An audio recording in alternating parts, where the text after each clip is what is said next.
दक्ष news, सामान्यांच्या हक्कासाठी नेहमी दक्ष।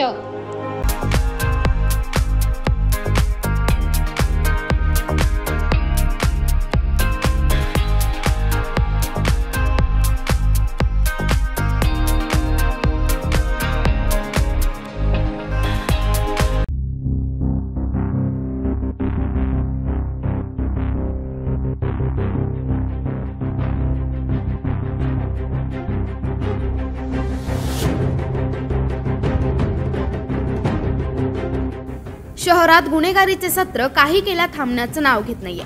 लोकसभा निवडणुकीच्या पार्श्वभूमीवर पोलिसांकडून बंदोबस्त तैनात करण्यात येतोय। मात्र तरी देखील जुन्या नाशिक परिसरातून एक मोठी घटना उघडकीस आली आहे। जुन्या नाशिकमधील अमरधाम रस्त्यावरील नानावली आणि जहांगीर कब्रिस्तान परिसरात काही समाजकंटकांकडून वाहनांची जाळपोळ करण्यात आली आहे। ही संपूर्ण घटना सीसीटीव्ही कॅमेऱ्यात कैद झाली आहे।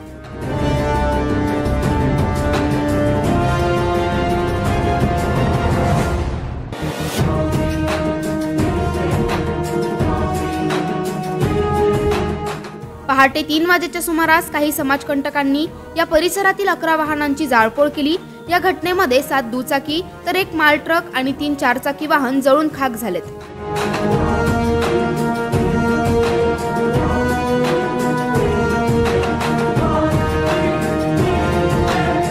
आग लागल्याचे कळताच परिसरातील नागरिकांनी आरडाओरडा सुरू केला व पाणी टाकून आग विझवण्याचा प्रयत्न केला। आगीची माहिती मिळताच पोलीस देखील घटनास्थळी दाखल झाले। या प्रकरणी अज्ञातांविरुद्ध भद्रकाली पोलीस ठाण्यात गुन्हा दाखल करण्यात आलाय। दरम्यान शहरातील वाढती गुन्हेगारी पाहता नागरिक आधीच त्रस्त आहे, त्यात आता वाहनांची जाळपोळ करण्यात आल्याने नागरिकांमध्ये भीतीचे वातावरण दिसून येते। करण सिंग बावरी, दक्ष न्यूज, नाशिक।